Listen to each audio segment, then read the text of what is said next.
Bonjour, Bettina Ferdman-Guerrier. Je suis fondatrice et directrice de la fondation Filias à Genève. Notre mission, c'est de promouvoir le rôle social des entreprises, mais surtout aider les entreprises à le mettre en pratique. Nous avons créé il y a 10 ans le premier et unique réseau d'entreprises qui s'engage en matière de responsabilité sociale, avec aujourd'hui plus de 30 entreprises membres représentant 150 000 collaborateurs en Suisse. Nous travaillons également en Europe et à l'international avec 28 partenaires en Europe et un bureau à Bâle.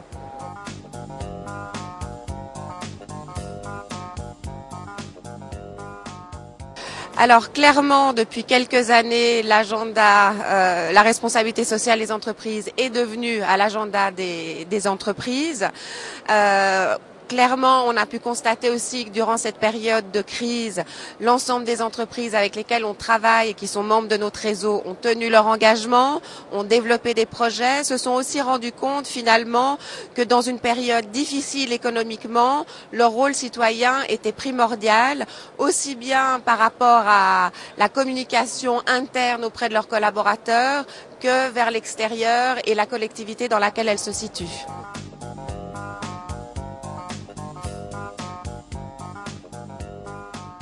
Clairement, dans le reste de l'Europe, on se rend compte qu'au niveau politique, il y a un engagement qui est beaucoup plus fort que celui qu'on peut retrouver en Suisse, notamment lié aux initiatives engagées par la Commission européenne sur toutes les questions qui sont d'employabilité et de société intégrative.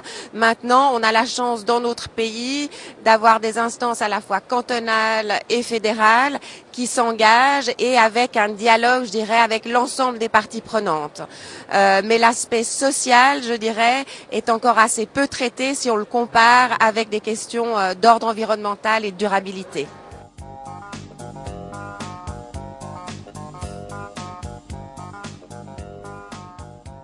Alors, il y a la première et nouveau standard qui va être publié au mois de novembre, qui est le ISO 26000. C'est une norme qui a mis plus de 5 ans à se mettre en place, à la fois avec le secteur privé, les gouvernements, les États. Il va falloir voir dans la pratique comment tout ça va pouvoir être utilisé par les entreprises. C'est un standard qui est volontaire et qui touche à 7 problématiques de la responsabilité sociale. Pour ma part, je pense que c'est intéressant.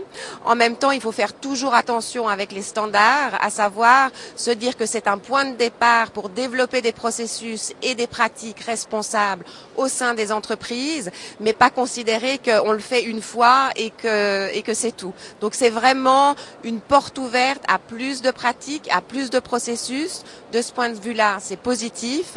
En même temps, il faut rester pragmatique et avec du bon sens pour faire en sorte que ce qui va être développé ensuite a vraiment une valeur ajoutée à la fois pour l'entreprise, ses parties prenantes et la société en général.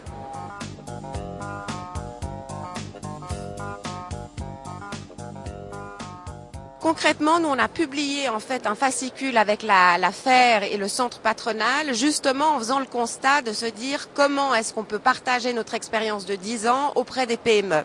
Et puis on s'est rendu compte, au travers notamment d'un comité de pilotage, que les chefs d'entreprise de petites et moyennes entreprises étaient déjà actifs, mais que la différence avec plutôt des grandes, c'est que c'était pas organisé et que finalement, ils ne se rendaient pas compte qu'ils faisaient déjà de la responsabilité sociale, mais sans forcément le promouvoir et sans forcément en tirer un avantage compétitif et économique. Alors concrètement, en fonction de leurs différents clients, collaborateurs, il y a différentes manières dont elles peuvent s'engager. Elles peuvent s'engager notamment au travers de développement d'un engagement environnemental. C'est le cas par exemple de Balèze Trafic, qui est une société de déménagement et qui, elle, a décidé de développer différents projets qui leur ont permis à la fois de promouvoir finalement un transport durable.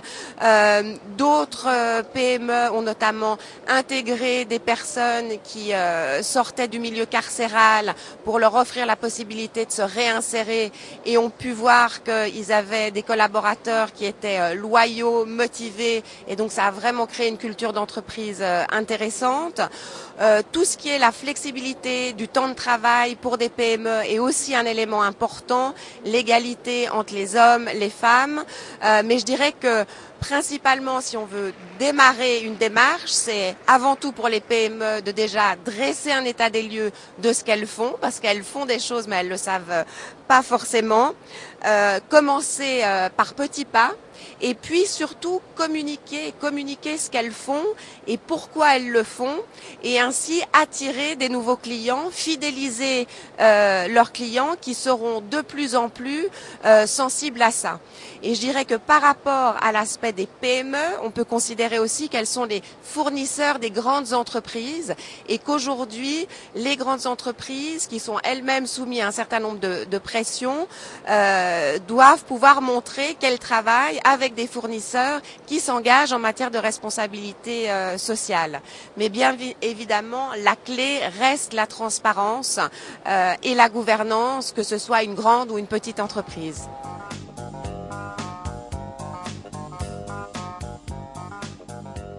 On y travaille tous les jours, à savoir que la responsabilité sociale de l'entreprise, elle doit être mise en pratique au niveau transversal. On voit apparaître aujourd'hui des départements dans certaines entreprises dont c'est la responsabilité. En même temps, moi je suis convaincue qu'à terme, il faut qu'au niveau du conseil d'administration, du comité de direction, des personnes dont c'est la responsabilité, et puis surtout pouvoir travailler avec l'ensemble des départements et des unités d'affaires, et que chacun ait des objectifs en matière de responsabilité sociale. Je pense qu'un élément qui sera fondamental dans le futur également, c'est que les collaborateurs puissent être évalués et recevoir des bonus, non seulement par rapport à la performance économique qu'ils rapportent à l'entreprise, mais aussi sur l'engagement et la façon dont elles gèrent et managent leurs équipes dans ce domaine-là.